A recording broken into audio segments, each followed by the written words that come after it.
ধর্মের বিপক্ষে যাওয়াটাই এখন কলিযুগী ঘোর কলিযুগী মানুষের ধর্ম হয়ে গেছে। তুমি আমাকে ফলো করো না, তোমাকে কেটে দেবো। যারা অধর্মী হয় তারা বলে সবসময় যে সবসময় পজিটিভ থাকা যায় না, নেগেটিভও হতে হয়। যে অন্ধকারে সবসময় থেকেছে সে আলোর মহিমা এত সহজে বোঝে না। তাকে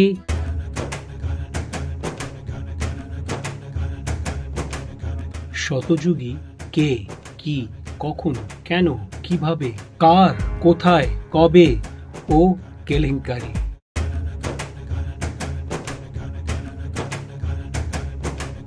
এবার আমরা জানবো কি শতযুগ কি। এটা কি শুধু একটা পুরাণ বা বেদ বা উপনিষদের একটা কাহিনী মাত্র? শতযুগটা কি জিনিস, কেন শতযুগটা বা শতযুগী, যে শতযুগের পথে চলছে এমন শতযুগীদের এই পৃথিবীতে আজকের দিনে সব থেকে বেশি দরকার। তো শতযুগ এমন একটা যুগ, এমন একটা টাইম পিরিয়ড, সময়ের একটা পরিধি, যেটা এমন যেখানে সবাই ধর্মের পথে চলবে। আজকের এই ঘোর কলিযুগে তো লোকেরা ধর্ম কি সেটাই গুলিয়ে ফেলেছে। কেউ যে রিলিজিয়ন মানবে বা কোনো কাল্ট মানবে বা মজহবকে মানবে বা কোনো মাস্টারকে মানবে বা কোনো ডিক্টেটরকে মানবে, সে বলবে না তুমি যেটাকে ধর্ম বলছো সেটা ধর্ম না, ধর্ম অন্য কিছু। তুমি আমাকে ফলো করো না, তোমাকে কেটে দেবো, না তোমাকে মেরে ফেলবো, না তোমাকে চেঞ্জ করে দেব, না তো তোমার বাট লাগিয়ে দেব। তো ধর্ম কি সেটাও জানতে হবে।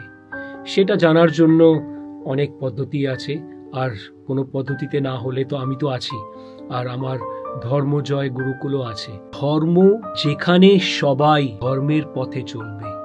অনেকেই বলে, যারা অধর্মী হয় তারা বলে সবসময় যে সবসময় পজিটিভ থাকা যায় না, নেগেটিভও হতে হয়। তুমি একটা জিনিস দেখবে, যে সবসময় অধর্মের পথে চলে বা অধর্মকে পালন করে, সে তোমাকে বলবে এসে সবসময় ধর্মের পথে চলা যায় না, সবসময় পজিটিভ হওয়া যায় না, সবসময় একেবারে ঠিকঠাক হওয়া যায় না।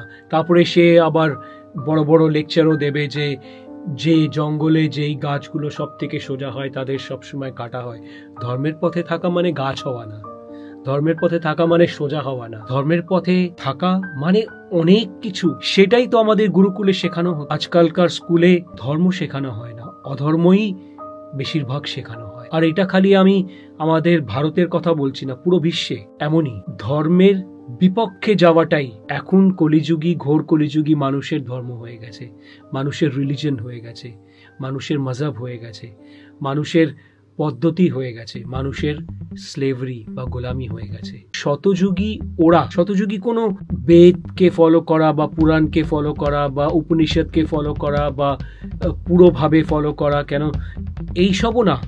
আমি জানি আমি অনেক কন্ট্রোভার্সিয়াল জিনিস বলছি, কিন্তু এই লাস্ট 2000 বা 1200 বছরে বা 2000 বছরে বা এই কলিযুগে অনেক বেদ, পুরাণ, শাস্ত্র, উপনিষদ, অনেক কিছু পলিউটেড হয়ে গেছে।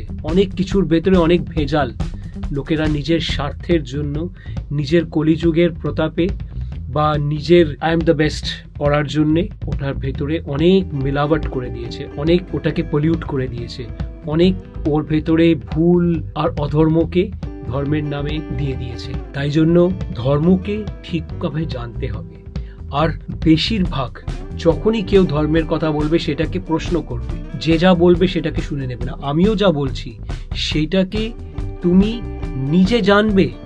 এখন ইনফরমেশনের যুগ, এখন ইনফরমেশনের এন্ডলেস অপশন আছে, ইনফরমেশন পাওয়ার। শতযুগী ওরা যারা ধর্মের পথে চলে 100% ফুল স্টপ। এই না যে কি যখন যার ইচ্ছা হচ্ছে, যখন সুবিধা হচ্ছে আমি ওখানে, যখন সুবিধা হচ্ছে এখানে, এরকম না। ধর্মের পথে চলে 100% ফুল স্টপ। এরপরে তো নেক্সট প্রশ্ন এটাই হতে পারে, কি শতযুগ ধর্মের পথে চলা 100% পিরিয়ড, এটা কি সম্ভব আজকের যুগে? আমাদের পশ্চিমবঙ্গেরই একজন খুব মোস্ট ফেমাস অ্যাক্ট্রেস এখনকার যুগের, সে মুম্বাইতেও অনেক কাজ করেছে।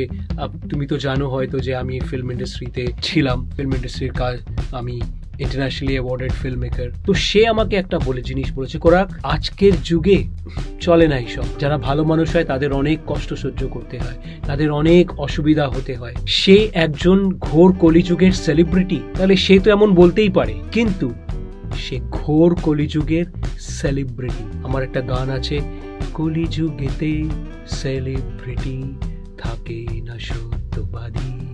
আর বেশি দিন নেই, তোমার জীবনটা যে কত ছোট, ছোট্ট এই জীবনটাতে করো কিছু বড়, হবে আসল হিরো। সে হয়তো এটা বলতে পারে, কেন তাকে সেলিব্রিটি হতে হবে, তাকে সুপারস্টার হতে হবে, তাকে এই যুগের লোকেদের সব থেকে ফেভারিট হতে হবে, এই যুগের যে একটা ম্যাট্রিক্স তার সঙ্গে তাকে রেজোনেট করতে হবে। কিন্তু আজকের যুগে এটা যে পসিবল, ধর্মের পথে 100% থেকে চলা। সে অধর্মী, সে হয়তো অনেক কিছুই ধর্মকে অধর্ম ভাববে, কিন্তু তাতে যারা ধর্মের পথে চলে তাদের বয়ে গেল, তাদের কিছু আসে যায় না। আসলে যে ধর্মের পথে চলে 100%, সেই সব থেকে বেশি সুখে থাকে, আনন্দে থাকে, জয় তাতে থাকে, আর তার শান্তি সব থেকে বেশি থাকে। সে কন্টেন্ট হয়, মানে সে তার এরকম ফিলিং হয় যে কি হ্যাঁ, যা পেয়েছি বাস খুব ভালো পেয়েছি, এর থেকে ভালো আর হয় না, আর এর থেকে ভালো পাওয়ার যদি আমার প্রারব্ধে থাকে তাহলে হয়ে যাবে। তো ধর্মের পথে চলে শতযুগী হওয়া আজকের যুগে একেবারেই পসিবল। শতযুগী হয়ে তো অফকোর্স পসিবল। তার জীবন্ত উদাহরণ আমি, আমার একজন শিষ্য আছে চন্দু, সেও অনেকটা শতযুগের পথে 16 বছর ধরে চলছে। তাকে দেখো, যে কেউ তাকে দেখবে, তার সঙ্গে কথা বলবে, সেই তাকে ভালোবাসবে। আর আমাদের আরেকজন আছে, সে কলিযুগী, কিন্তু সেও এই শতযুগের জিনিসে পছন্দ হোক বা না হোক, সে তাতে পা মিলিয়ে চলছে। তো সেও ওই ধর্মের যে ফল, সেই ফল সেও খেয়েছে, আর খেয়ে তাকেও ভেতর থেকে পুরো একেবারে আনন্দে ভরে দিয়েছে। তাই জন্য ধর্মের পথে চলে শতযুগী হয়ে, শতযুগী মানে শুধু ধর্মের পথে চলা না, 100% ধর্মের পথে চলতে থাকা, রোজ, সব সময় 100% পসিবল, 100% এটা সম্ভব। তোমার হয়তো অভিজ্ঞতা এমন যে তোমাকে এরকম ফিল করাতে পারে যে হতে পারে না, কিন্তু হবে, হয়, তোমার সঙ্গেও হবে, তুমি যদি ধর্মের পথে চলতে পারো। যে অন্ধকারে সবসময় থেকেছে, সে আলোর মহিমা এত সহজে বোঝে না, তাকে আলোর পথে চলতে হবে। আর যেভাবে রবীন্দ্রনাথ বলে গেছে, যদি তোর ডাক শুনে কেউ না আসে, তবে একলা চলো, একলাই তোমাকে চলতে হবে। আমি একলা চলেছি, আমার যে শিষ্য চন্দু, সে একলা চলেছে, মানে এমন ভাবে স্ট্রেস দিয়ে বললাম, বিকজ ইটস নট ইজি, এটা সহজ না। কিন্তু কেউ চুরি করে, শ্লীলতা হানি করে, খারাপ কাজ করে, 2 নম্বরি করে, কেউ খুশি আছে, লোকেরা ভাবছে খুশি আছে, লোকেরা ভাবছে খুব আনন্দে আছে। তারা কি করে বুঝবে আলোর পথ যে কত ভালো? আলোর পথে ভরে যাও। ওই বাংলায় গান আছে না, আলো আমার আলো গো, আলোয় ভুবন ভরা, তার মধ্যে আমি অ্যাড করব, আলো তোমাকে ডাকছে। তুমি যদি নিজের জীবনকে করতে চাও ভালো, চলো আলোর পথে চলো, চলো আলোর পথে চলো, চলো শতযুগী হয়ে আলোর পথে চলো। এই জন্যই তো এই ভিডিওগুলো বানাচ্ছি, এই জন্যই তো এই ব্লগ পডসগুলো বানাচ্ছি, যাতে তুমিও আমাদের সাথে, সবার সাথে আলোর পথে চলো, আর আলোয় ভুবন ভরা, আলোয় হৃদয় ভরা হয়ে যাক তোমারও।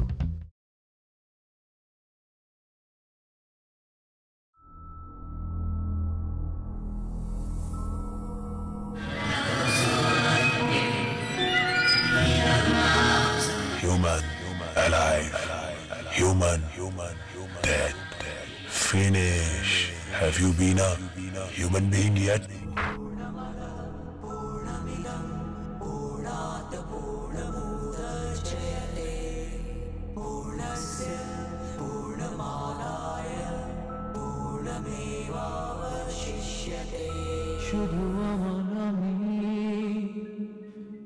শুধু আমার, শুধু আমি ছাড়ো বন্ধু, ছাড়ো।